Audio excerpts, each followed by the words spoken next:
할렐루야, 안녕하세요. 오늘 금요 기도에 우리가 함께 온 마음으로 주님을 찬양 드렸습니다. 말씀 나누겠습니다. 오늘 우리 함께 나눌 본문 말씀은요, 창세기 46장. 지난 주까지는 35장이었는데 46장, 11장을 넘어갔어요.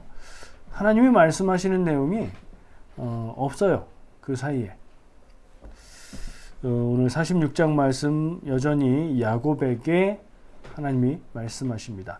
46장 2절부터 4절까지 말씀 같이 봉독하겠습니다. 창세기 46장 2절부터 4절까지 말씀입니다. 그 밤에 하나님이 이상 중에 이스라엘에게 나타나 이르시되 야곱아 야곱아 하시는지라. 야곱이 이르되 내가 여기 있나이다 하매 하나님이 이르시되 나는 하나님이라 네 아버지의 하나님이니 애굽으로 내려가기를 두려워하지 말라. 내가 거기서 너로 큰 민족을 이루게 하리라. 내가 너와 함께 애굽으로 내려가겠고 반드시 너를 인도하여 다시 올라올 것이며 요셉이 그의 손으로 네 눈을 감기리라 하셨더라. 아멘.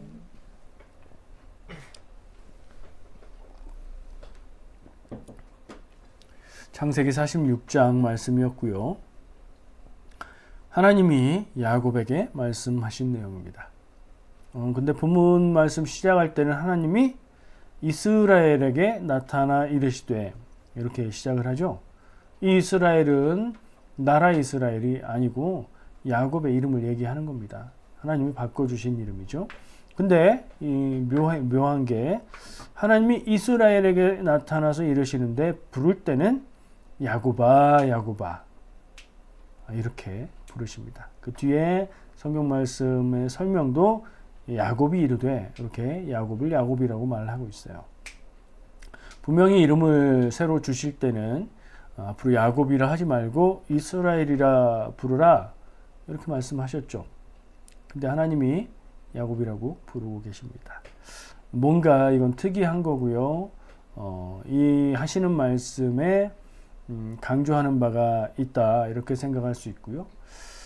하나님이 야곱에 대해서 무엇인가 마음을 담아서 말씀하시는구나.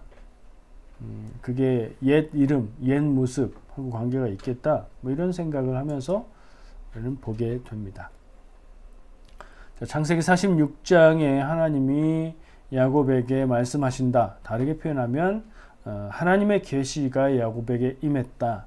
어떤 형태로 임했나 보면 하나님이 이상 중에 이스라엘에게 나타나서 이르셨어요. 현실로 나타나신 게 아니라 이상으로 환상 혹은 직접 만남이 아니라 어떤 다른 감각을 통해서 꿈도 아니고 그렇게 나타나서 말씀하신다 이렇게 생각하면 되겠죠. 이 계시의 시기가 언젠가? 장수로는 35장부터 46장이니까 11장이 지났죠. 그간에 또 이런저런 많은 일들이 있었죠. 그 사이에 있었던 가장 큰 일은 요셉 이야기로 이야기가 넘어가고요. 요셉이 이집트에 가서 이집트에 노예로 팔려가서 거기에서 겪는 일들, 파라오의 꿈을 해석해 주는 일들, 그리고 이집트의 총리가 되는 일들, 그런 일들이 진행이 되지요. 그리고 말씀을 보면 이집트에서 총리가 된 후에 7년의 풍년의 기간은 지나요. 그래야 흉년이 돼서 자기 형들이 곡식을 사러 오겠죠. 7년 지나고 한 2년 정도 더 흉년의 기간이 지나고 형들이 찾아온 걸 볼 수 있습니다. 요셉을 노예로 팔아버렸던 형들, 그거는 많이 봐준 거고 원래는 자기들에게 음식을 갖다 주러 온 동생을 죽여버리자 모의했던 그 형들이었죠. 뭐 그런 얘기들이 쭉 진행됐어요. 그리고 나서 11장 이후에 수십 년이 지난 이후에 하나님이 야곱에게 계시를 주고 계십니다. 이 계시의 기간이 하나님이 지난번에 마지막으로 말씀을 해 주셨던 때 기억하고 지난 때를 생각해 보면 제법 길다.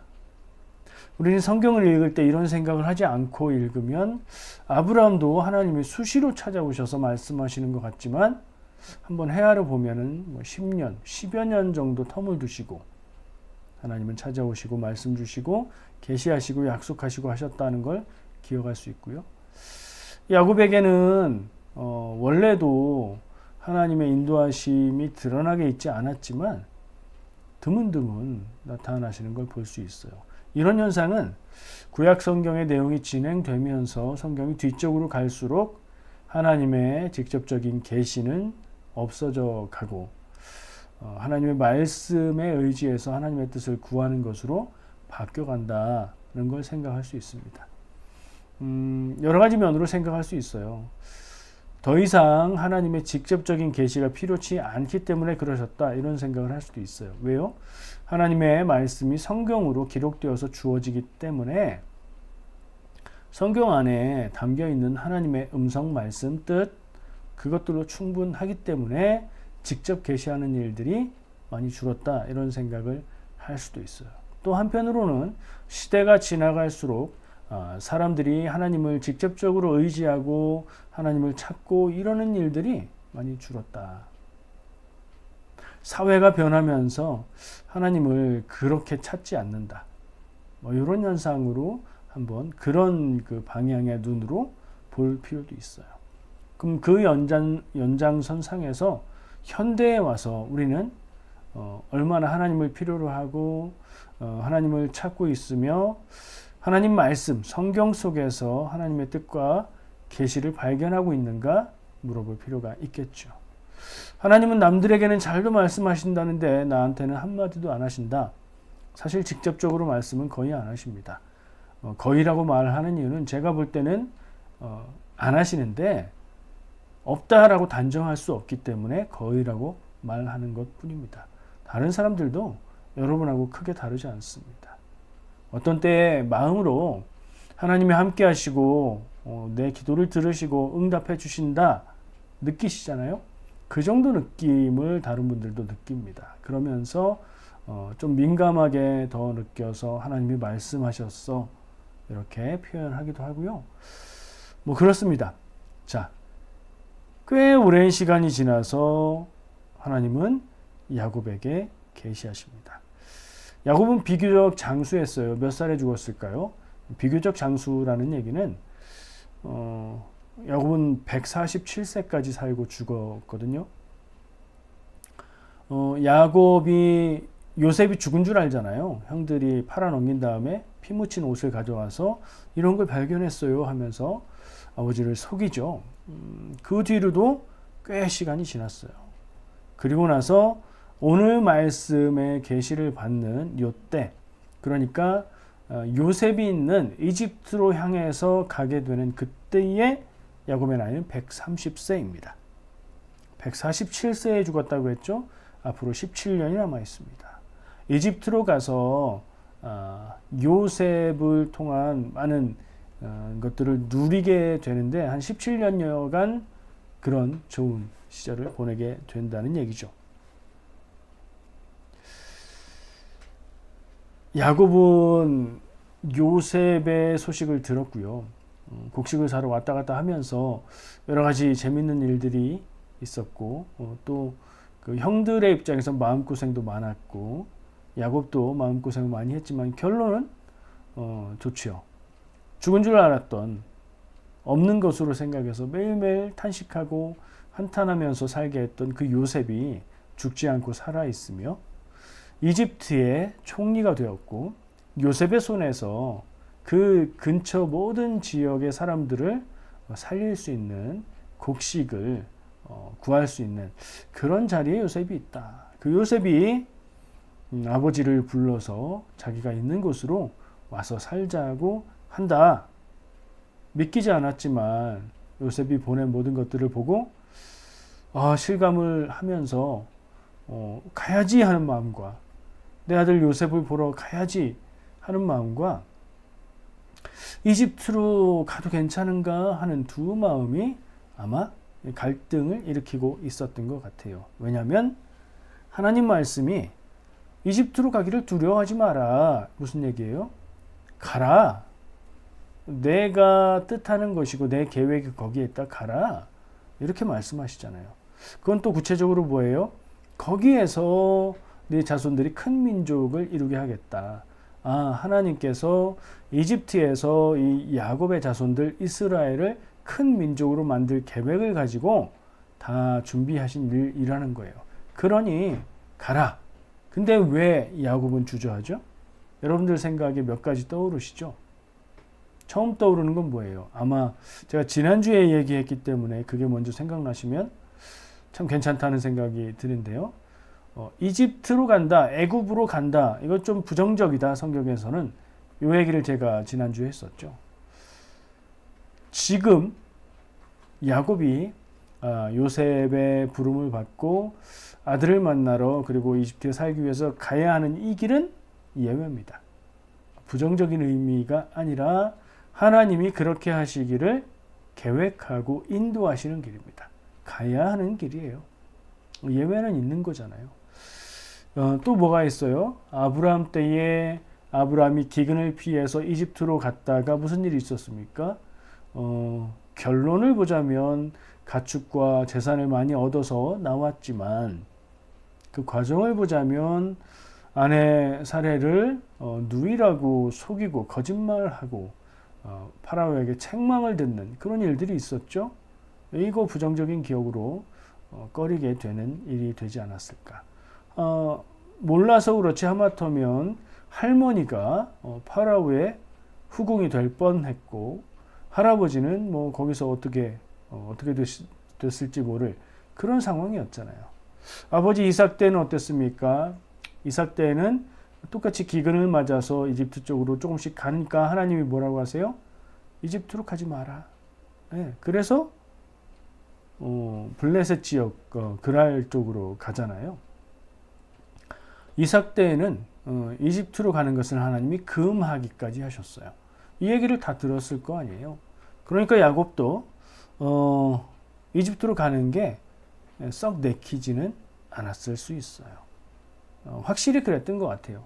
하나님이 거기 가는 걸 두려워하지 마라. 가라. 기쁜 마음으로 가라. 내 계획이 있다라고 말씀하시는 걸 보면 그렇습니다.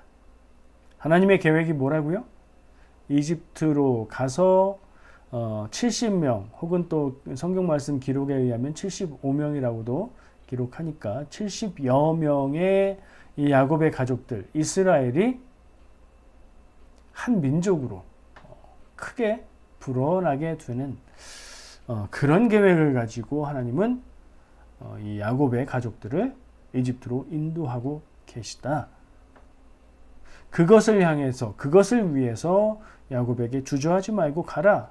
내가 이집트 땅에 그곳에도 함께하며 인도하겠다. 그리고 다시 내가 약속한 이 가나안 땅으로 돌아오도록 인도하겠다. 그리고 너는 네 아들 요셉이 보는 앞에서 평안히 눈을 감게 될 것이다. 마지막을 걱정할 필요도 없고 묻히는 땅 때문에 걱정할 것도 없다. 다시 돌아와서 이곳에 묻히게 하겠다. 하나님이 약속해 주십니다. 뭐 주저할 거 없죠. 이제 가는 거죠. 영화 기생충이었죠. 크게 흥행도 하고 상도 받고 유명해진 후에 명대사가 하나 있죠. 너는 다 계획이 있구나. 이 대사가 재미있게 다가오는데 저는 그 대사를 하나님께 적용을 해봐요. 하나님은 다 계획이 있으셨던 겁니다. 언제부터 무엇을 위해서 얼만큼의 계획을 가지고 진행을 하셨을까? 계산해 보니까 215년입니다. 물론 태초부터 계획하셨다 이렇게 말해도 틀리지 않지만 좀 직접적인 것으로요. 언제부터 215년일까요? 하나님이 아브라함을 부르신 창세기 12장의 때로부터 215년 만에 야곱은 130세의 나이로 130세의 나이로 이집트로 가게 되는 겁니다.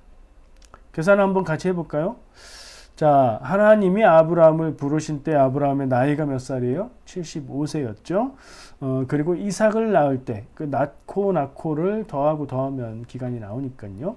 75세인데 이제 그 아브라함이 100세 될 때 아들 이삭을 낳죠. 몇 년 지났어요? 35년이라고 하는 분 계십니까? 25년이죠. 제가 조금 그게 헷갈리는 정도의 수학 실력이 있기 때문에 미리 해놨어요. 지금 25년 지났어요. 이삭이 낳죠. 이삭 나이가 지금 130세예요. 그러면 25년에 130년을 더하면 155년 맞나요? 155년이 지났어요. 이삭의 시대를 통해서. 그리고 이삭이 60세 때 야곱을 낳습니다. 잠깐만요. 뭐 잘못 얘기한 것 같아요. 다시 할게요. 75세에서 100세 때까지 25년, 이삭이 60세에 야곱을 낳아요. 그러니까 이삭을 낳은 시점이 25년, 60년 더해야 되죠? 85년, 그리고 나서 야곱을 낳았으니까 야곱의 나이 130을 합하면 겨우 215년 나왔습니다. 215년의 시간, 아브람, 이삭, 야곱을 거쳐서 요셉까지 4대에 걸쳐서 하나님이 이 일을 준비하고 진행하셨다. 오, 그래? 그렇게 생각하고 보니 거꾸로 한번 생각해 볼까요? 요셉이 형들을 통해서 노예로 팔리게 된 것도 하나님의 계획 안에 포함되어 있어야 되겠죠. 감옥에 갇혀 있었던 시간들도요. 그죠? 거기서 고생하고 그랬던 시간들도. 그리고 결국에는 파라오의 꿈을 풀어주고 총리가 되는 일도 하나님의 계획 안에 있었겠구나 이런 생각을 할 수 있어요. 이 요셉이 형들을 만났을 때 형들 앞에서 당신들이 나를 팔아넘긴 것 때문에 두려워하지 마십시오. 하나님이 나를 먼저 보내신 것입니다. 라는 고백이 위대한 용서와 화해의 고백이기도 하지만 이런 관점에서 볼 때에 하나님이 계획하고 진행하셨다라는 관점에서 볼 때에 그것을 바라보고 깨닫고 말할 수 있는 그런 고백이구나 이런 생각도 하게 돼요. 또 거꾸로 가볼까요? 요셉이 그렇게 된 이유는 철이 없어서였죠. 말 함부로 하고 꼭 말 안 해도 되는 얘기들을 하고 형들의 잘못을 일러 바치고 뭐 그랬잖아요. 그래서 미움을 받고 죽을 뻔하다가 팔려가게 된 거죠. 그것도 하나님의 계획 안에 있었나 보다. 야곱의 인생 우리가 130세 때에 야곱이 파라오 앞에 서서 나이가 몇이냐 그러니까 제가 험악한 세월을 살았습니다. 나이가 130살입니다. 이렇게 얘기하죠. 그 험악한 인생, 형의 발꿈치를 붙잡고 태어나서 장자권을 사고 속여서 장자의 축복을 받고 그로 인해서 20년간 외삼촌 집에 가서 고생하면서 일을 해야 했던 세월, 돌아오는 길에 하나님의 천사와 씨름하고 축복받고 형 에서를 두려운 가운데 결국에 대면해서 화해하게 되고 뭐 그런 내용들이 다 하나님의 계획 안에 있었던 거다. 더 올라가면요. 이삭의 삶도 역시 그렇다. 리브가를 데려다가 결혼하게 되는 내용도 하나님의 계획 안에 있었던 거다.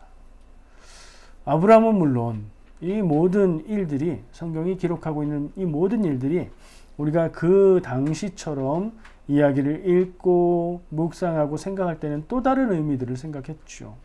인간의 연약한 점들, 부족한 점들, 죄된 속성들 그것들이 어떻게 성화되어 가는지 뭐 그런 얘기들을 했는데 요셉까지 와서 보니까 하나님이 계획하셨구나. 다 하나님이 계획하신 그 계획 안에서 이루어졌던 일들이구나 하는 생각을 하면서 감동할 수 있게 됩니다.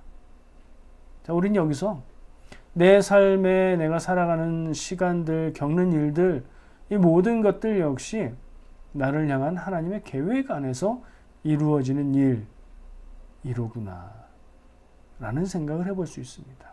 그렇습니까? 그렇죠. 생각해보면 그렇고 누가 그렇게 얘기하면 아멘은 되는데 어려운 일을 겪고 힘들 때는 그런 생각할 여유가 없지요. 눈물 나고 힘들고 어떻게 해결해야 될까? 하나님 해결해 주세요. 기도만 하고 그러죠. 그 당시는 그래요. 지나서 보면 하나님이 인도하셨고 하나님이 보호하셨습니다. 고백하는 것이 또 믿음의 자세라고 생각합니다. 근데 그게 믿음의 고백이고 믿음의 자세라는 점에서는 100% 맞는데 모든 순간 모든 것들을 다 하나님이 계획하고 하나님이 인도하시는 것이다.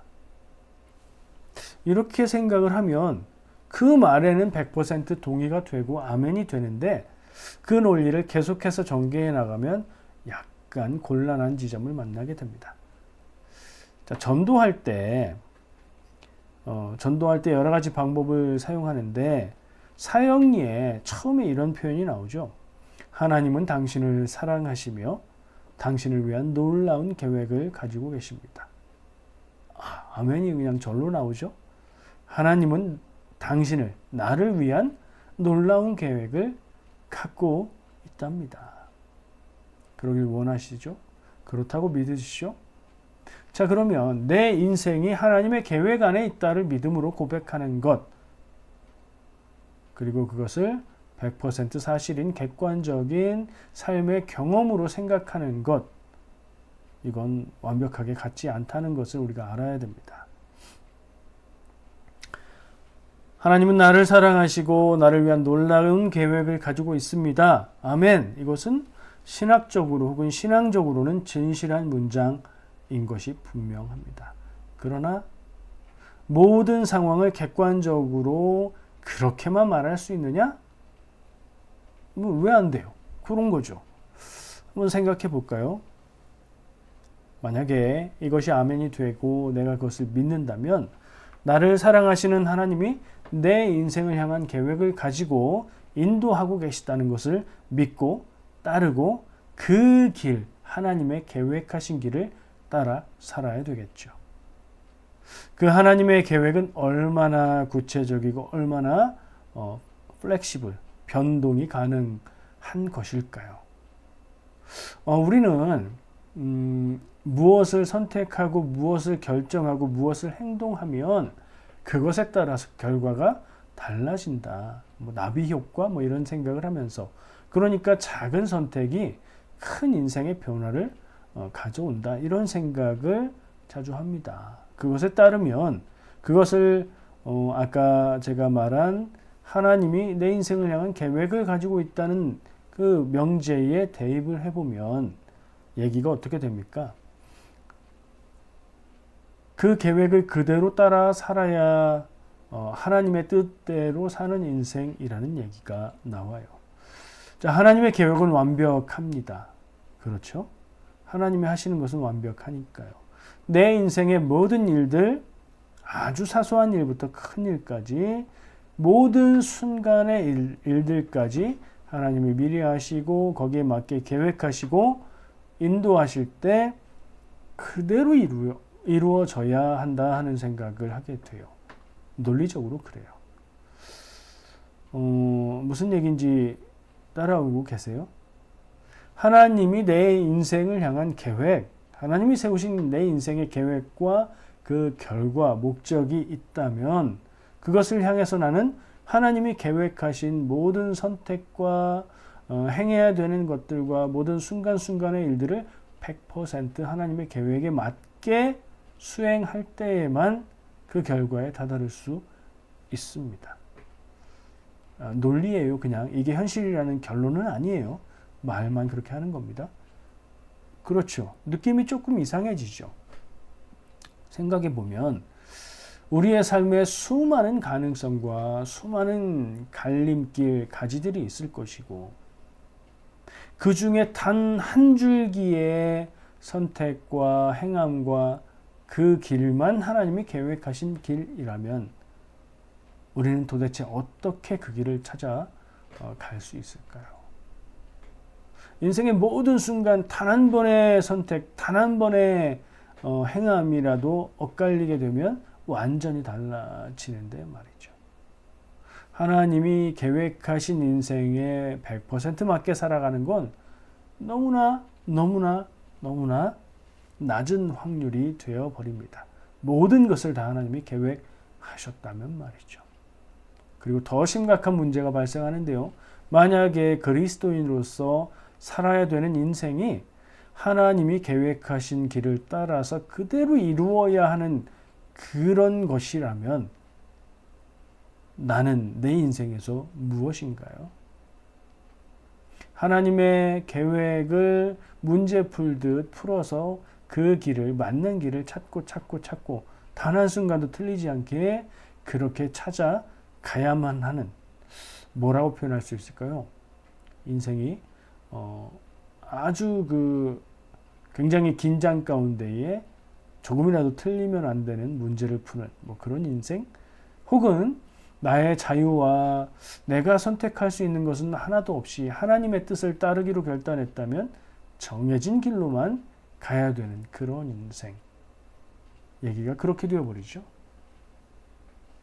물론 이 논리가 빈약하기도 하고 모든 것을 다 설명해 주는 논리는 아닙니다. 그러나 우리가 흔히 생각하는 은혜롭게 표현하는 말들 가운데에 이걸 그대로 논리로 전환해서 우리의 삶에 적용해 보면 이런 일들이 생긴다는 거죠.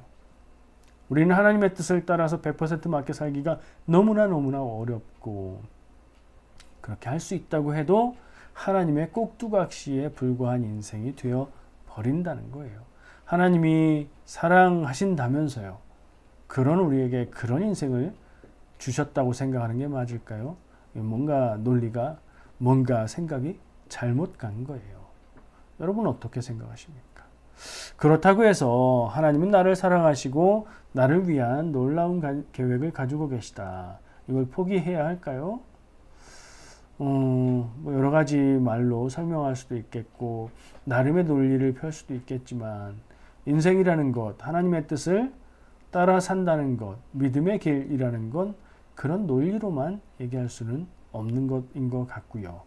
그럼에도 불구하고 우리가 내 인생을 이해하고 하나님의 뜻을 이해하고 내가 할 수 있는 일들을 해나가며 살아가려면 내 나름의 또 설명과 논리는 필요합니다.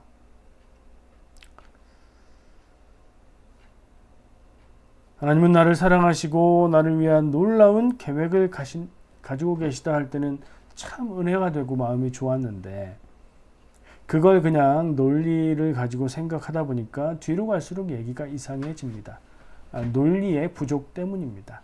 사람이 생각할 수 있는 한계와 알고 있는 지식이 터무니없이 부족하기 때문에 하나님의 진리와 진실을 말로 다 설명할 수 없는 겁니다. 근데 조금 더 생각을 많이 하면 조금 더 설명할 수는 있습니다. 그것도 우리가 해야 되는 노력이기는 하지만, 그럼에도 불구하고 우리의 설명이 우리의 삶을 규정하지 않고요. 내 말이 나의 삶을 결정하지 않습니다. 오직 하나님 앞에서 하나님의 뜻을 구하고 그 길을 선택하며 그것에 순종해 나가겠다는 삶의 태도가 우리의 삶을 하나님의 뜻대로 인도하는 줄 믿습니다. 우리는 하나님의 능력을 다 알지 못합니다. 그래서 그냥 전지전능하시다 라고 표현하고 이해할 뿐입니다. 근데 우리가 생각할 수 있는 전지전능 또한 하나님의 능력을 다 담기 어렵습니다. 왜냐하면 사람의 논리, 경험에서 나오는 사람의 논리이기 때문이죠. 그래서 사람의 논리로 하나님의 일들을 설명하고 인생의 일들을 완전히 표현한다는 건 불가능합니다. 누군가 어떤 믿음의 고백을 한다면 하나님이 다 해주셨어, 하나님이 내게 말씀하셨어, 이게 하나님의 뜻이야, 이런 여러 가지 믿음의 진술들, 어떻게 들으면 은혜로운데 따져보면 따질 때가 많은 그런 말들 따지지 맙시다. 믿음의 고백은 내 신앙, 내 마음의 중심을 표현하면 그것이 최선입니다. 그러니까 그것을 듣고 이해하고 같이 나누고 나도 공감하면 되는 겁니다. 근데 또 조심해야 될 것은 언어가 우리의 생각을 지배하기도 하기 때문에 우리가 깊이 묵상하지 않고 유행하듯 쓰는 말들, 쉽게 쉬운, 깊지 않은 가벼운 은혜에 머무르는 말들을 늘 사용하다 보면 그것이 다 담지 못하는 우리의 삶의 진리, 거기에 다다르지 못하는 아주 가벼운 은혜로 끝날 수 있게 됩니다. 하나님의 일하심과 능력을 사람의 수준으로 제한하면 안 됩니다. 저는 그래서 이 부분에 대해서 고백하기를, 우리가 어떤 선택을 할지라도 하나님의 뜻을 구하고 선택할 때 하나님은 나와 함께 하시며 인도하신다. 내가 다르게 선택하는 선택이 달라졌다고 나의 삶을 인도하지 못하는 하나님이 아니시다. 이렇게 고백합니다. 완벽하지 않지만 조금 더 우리의 삶에, 믿음의 삶의 진실을 담아 보려고 표현을 하는 겁니다. 자, 결론을 내려보겠습니다. 그래서 오늘 말씀에서 우리가 발견하고 경험하고 느낄 수 있는 하나님의 마음은 무엇인가요? 먼저 하나님의 계획은 완전하고 선하다. 이것을 우리가 전제할 필요가 있습니다. 거기에 비교해서 사람의 계획은 완전하지도 않고 완전히 선하지도 않습니다. 선한 의도를 담을 수는 있되 완전할 수는 없지요. 그것을 창세기 6장 5절 말씀에서 밝혀주고 있습니다. 계획이라는 말을 생각하며 기억한 말씀이에요. 창세기 6장 5절 말씀을 읽어드릴게요. 여호와께서 사람의 죄악이 세상에 가득함과 그의 마음으로 생각하는 모든 계획이 항상 악할 뿐임을 보시고. 아멘. 그래서 어떻게 하시죠? 그래서 세상을 물로, 홍수로 심판하시지요. 지난주에 우리가 예배 후에, 애찬 후에 성경 읽기 모임에서 나누었던 내용입니다.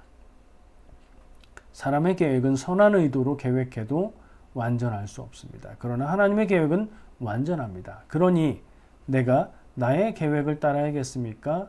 하나님의 계획을 따라야 되겠습니까? 진짜 결론은 이겁니다. 성경의 처음부터 끝까지, 그리고 내 인생의 모든 순간 함께 하시고 인도하시는 하나님의 계획, 그 계획, 오늘 말씀의 제목인 하나님의 계획은 누구를 위한 것으로 보이십니까? 하나님이 야곱에게 이집트로 내려가기를 두려워하지 마라. 내가 다 생각과 계획이 있다. 그것을 행할 자리다. 라고 말씀하시죠. 그 계획은 누구를 위한 겁니까?